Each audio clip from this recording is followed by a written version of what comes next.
जय श्री कृष्ण। गीतांक 39। श्रीमद् भागवत गीता, दूसरा अध्याय, श्लोक 2.39 और 2.40। समता भाव। प्रस्तुति योग्यांश रमेश चंद्र भार्गव।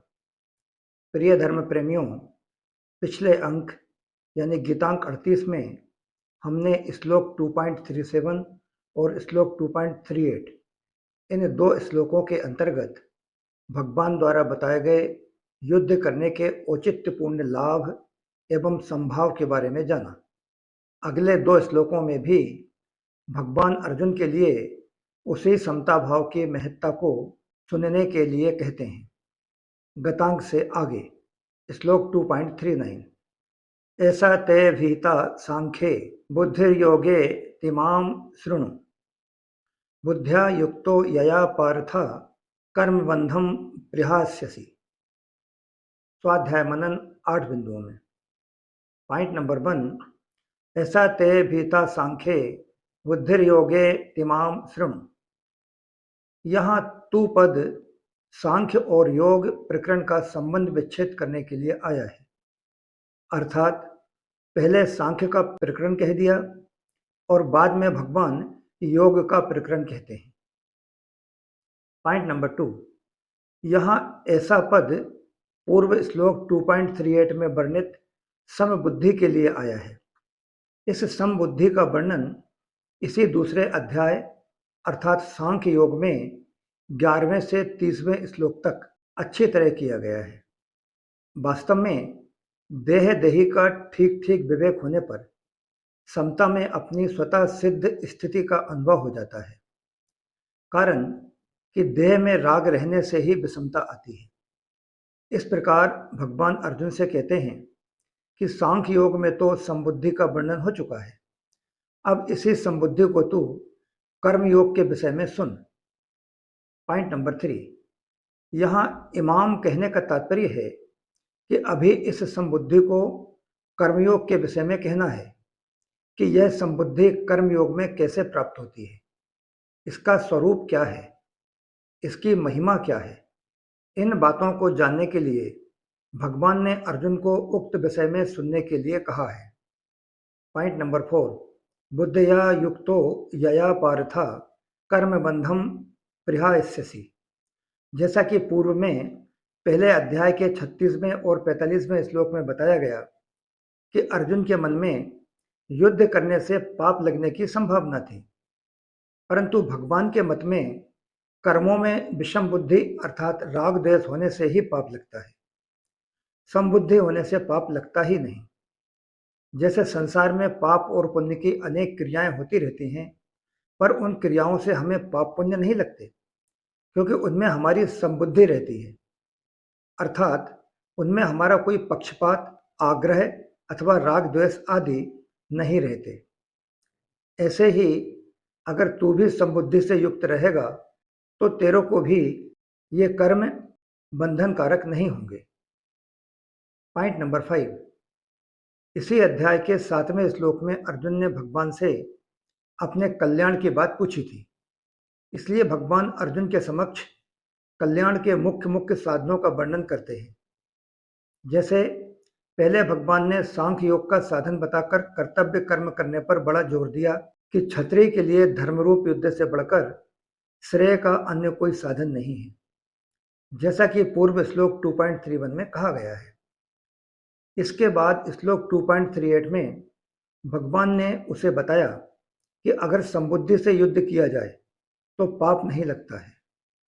अब उसी समबुद्धि को भगवान कर्मयोग के विषय में कहते हैं। पॉइंट नंबर 6, कर्मयोगी लोक संग्रह के लिए सब कर्म करता है, लोक संग्रह में वापी संपश्यन कर्तुमर्हसि। श्लोक 3.20, अर्थात लोक संग्रह के लिए कर्म करने से लोक मर्यादा सुरक्षित रखने के लिए निस्वार्थ भाव से लोगों को उन मार्ग से हटाकर सन्मार्ग में लगाने बाबत प्राप्त कर्म को करने से समता की प्राप्ति सुगमता से हो जाती है, और समता की प्राप्ति होने से कर्मयोगी कर्म बंधन से सुगमता पूर्वक मुक्त हो जाता है। पॉइंट नंबर 7, अगर विषय की निरंतरता की दृष्टि से देखा जाए तो लगता है कि यह 39वां श्लोक 30वें श्लोक के ठीक बाद में आना चाहिए था। कारण यह है कि इस श्लोक में दो निष्ठाओं का वर्णन है। उधर 11वें से 30वें श्लोक तक भगवान ने सांख्य योग से निष्ठा अर्थात समता बताई और अब इस 39वें श्लोक में कर्म योग से निष्ठा बताई गई है। इस प्रकार 31 से लेकर 38 तक के 8 श्लोकों को सांख्य योग और कर्म योग की निष्ठाओं के बीच में देना असंगत मालूम देता है। पॉइंट नंबर 8, लेकिन यहाँ इन 8 श्लोकों को इस प्रकार बीच में देने का कारण यह है कि कर्मयोग में समता के विषय में बताने से पहले भगवान को अर्जुन के लिए यह बताना था कि उसके लिए कर्तव्य क्या है और अकर्तव्य क्या है। चूंकि अर्जुन के लिए युद्ध करना कर्तव्य है और युद्ध न करना अकर्तव्य है, अतः बीच में इस विषय का वर्णन होना आवश्यक था। इसीलिए भगवान ने कर्तव्य अकर्तव्य का वर्णन करने के लिए ही उपर्युक्त 8 श्लोक कहे हैं और फिर समता की बात कही है। पॉइंट नंबर 9, तात्पर्य है कि पहले 11वें से 30वें श्लोक तक सत्य असत के वर्णन से समता बताई कि सत्य सत्य ही है और असत असत ही है, इनमें कोई कुछ भी परिवर्तन नहीं कर सकता। इसके बाद भगवान ने 31वें से 38वें श्लोक तक कर्तव्य अकर्तव्य की बात कहकर 39वें श्लोक में अकर्तव्य का त्याग और कर्तव्य का पालन करने की बात कहते हुए भगवान ने कर्मों की सिद्धि असिद्धि और कर्मफलों की प्राप्ति अप्राप्ति में समता का वर्णन किया है। श्लोक 2.40, नेभा विक्रम नासोऽस्ति प्रत्यवायो न विद्यते स्वल्पमप्यस्य धर्मस्य त्रायते महतो भयात्। स्वाध्याय मनन 15 बिंदुओं में। पॉइंट नंबर 1, इस संबुद्धि की महिमा भगवान ने पूर्व श्लोक 2.39 के उत्तरार्ध में और इस 40वें श्लोक में 4 प्रकार से बताई है। पहला, इसके द्वारा मनुष्य कर्म बंधन से मुक्त हो जाता है। दूसरा, इसके उपक्रम का नाश नहीं होता। तीसरा, इसका उल्टा फल नहीं होता। और चौथा, इसका थोड़ा सा अनुष्ठान भी महान भय से रक्षा करने वाला होता है। पॉइंट नंबर 2, नेहा विक्रम नासोऽस्ति। इस संबुद्धि का केवल आरंभ ही हो जाए तो उस आरंभ का भी नाश नहीं होता। मन में समता प्राप्त करने की जो लालसा उत्कंठा लगी है, यही इस समता का आरंभ होना है। भगवान कहते हैं कि इस आरंभ का कभी अभाव नहीं होता, क्योंकि सत्य वस्तु की लालसा भी सत्य ही होती है। पॉइंट नंबर 3, यहाँ यह कहने का तात्पर्य है कि इस श्लोक में यह मनुष्य ही इस संबुद्धि को प्राप्त करने का अधिकारी है। मनुष्य योनि के सिवाय शेष सभी योनियां भोग योनियां हैं। अतः उन योनियों में विषमता अर्थात राग द्वेष को नाश करने का अवसर नहीं है, क्योंकि भोग सदैव राग द्वेष पूर्वक ही होते हैं। यदि राग द्वेष न हो तो फिर भोग नहीं होंगे, प्रत्युत साधन ही होगा। पॉइंट नंबर 4, प्रत्यवायो न विद्यते। सकाम भाव पूर्वक किए गए कर्मों में अगर मंत्र उच्चारण यज्ञ विधि आदि में कोई कमी रह जाए तो उसका उल्टा फल हो जाता है। जैसे कोई पुत्र प्राप्ति के लिए पुत्रेष्टि यज्ञ करता है तो उसमें विधि की त्रुटि हो जाने से पुत्र का होना तो दूर रहा, घर में किसी की मृत्यु हो जाती है। पॉइंट नंबर 5, मानो विधि की कमी रहने से इतना उल्टा फल ना भी हो तो भी पुत्र पूर्ण अंगों के साथ पूर्ण स्वस्थ नहीं जन्मता। परंतु जो मनुष्य इस संबुद्धि को अपने अनुष्ठान में लाने का प्रयत्न करता है, संबुद्धि लाने के प्रयत्न करने भर से मनुष्य द्वारा किए गए अनुष्ठान का कभी भी उल्टा फल नहीं होता। कारण कि उसके अनुष्ठान में फल की इच्छा नहीं होती, क्योंकि जब तक फलेच्छा रहती है तब तक समता नहीं आती और समता आने पर फलेच्छा नहीं रहती।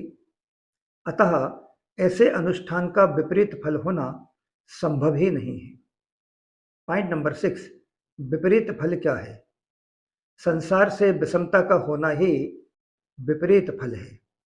संसार के किसी कार्य में राग होना और किसी कार्य में द्वेष होना, यही विषमता है। इसी विषमता से जन्म मरण रूप बंधन होता है। परंतु मनुष्य में जब समता आती है तब राग द्वेष नहीं रहते, और राग द्वेष के न रहने से ही विषमता नहीं रहती, तो फिर उसका विपरीत फल होने का कोई कारण ही नहीं है। पॉइंट नंबर 7, स्वल्पमप्यस्य धर्मस्य त्रायते महतो भयात्। अर्थात इस संबुद्धि रूप धर्म का थोड़ा सा भी अनुष्ठान हो जाए, इसकी थोड़ी सी भी समता अपने जीवन में, अपने आचरण में आ जाए, तो यह संबुद्धि रूप धर्म जन्म मरण रूप विक्रांत भय से मनुष्य की रक्षा कर लेता है।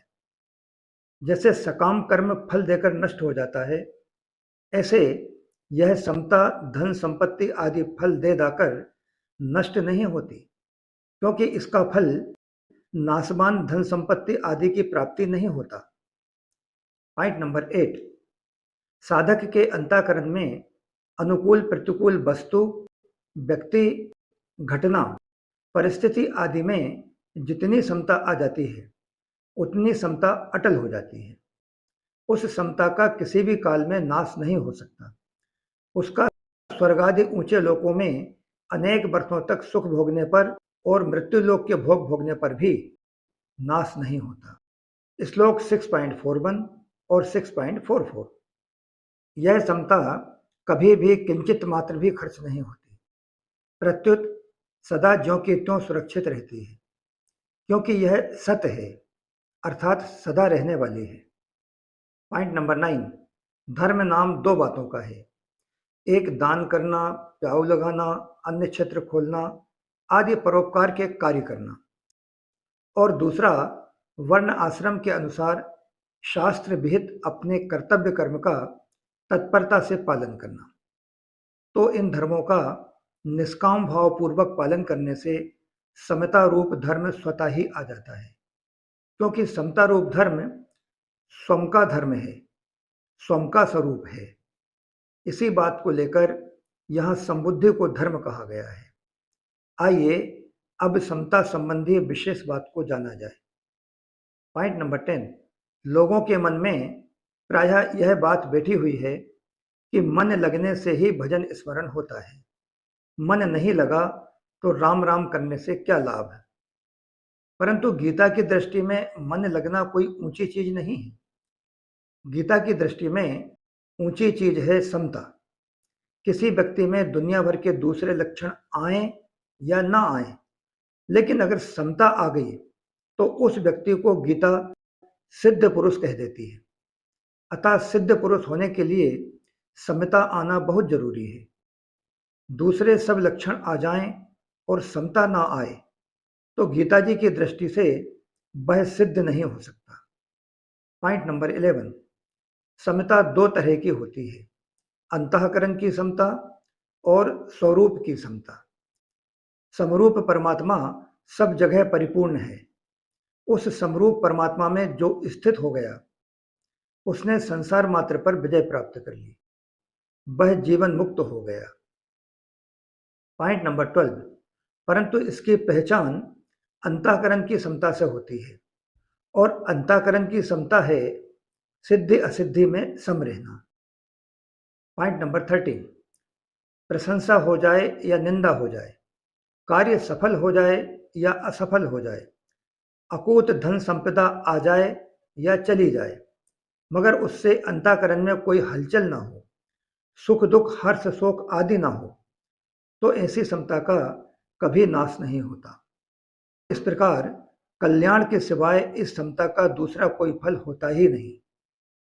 Second but last, point number 14, मनुष्य तप दान तीर्थ व्रत आदि कोई भी पुण्य कर्म करे, वह फल देकर नष्ट हो जाता है। परंतु साधन करते करते अगर अंतःकरण में थोड़ी सी समता यानी निर्विकारता आ जाए तो वह नष्ट नहीं होती, प्रत्युत कल्याण कर देती है। इसलिए साधन में समता जितनी ऊंची चीज है, मन की एकाग्रता उतनी ऊंची चीज नहीं है। मन एकाग्र होने से सिद्धियां तो प्राप्त हो जाती हैं, पर कल्याण नहीं होता। परंतु समता आने से मनुष्य संसार बंधन से सुखपूर्वक मुक्त हो जाता है। Last one, point number 15। इस 39वें श्लोक में भगवान ने अर्जुन से जिस समबुद्धि को योग में सुनने के लिए कहा था, उसी समबुद्धि को प्राप्त करने का साधन वे आगे के श्लोक में बताते हैं। इस प्रकार श्लोक 2.39 और 2.40 में वर्णित समबुद्धि और समता भाव की महत्ता वाला गीतांक 39 यहीं समाप्त होता है। अगले अंक यानी गीतांक 40 में समबुद्धि को प्राप्त करने के साधन के वर्णन के साथ आपसे पुनः संसर्ग होगा। जय श्री कृष्णा। योगी अंश रमेश चंद्र भार्गव।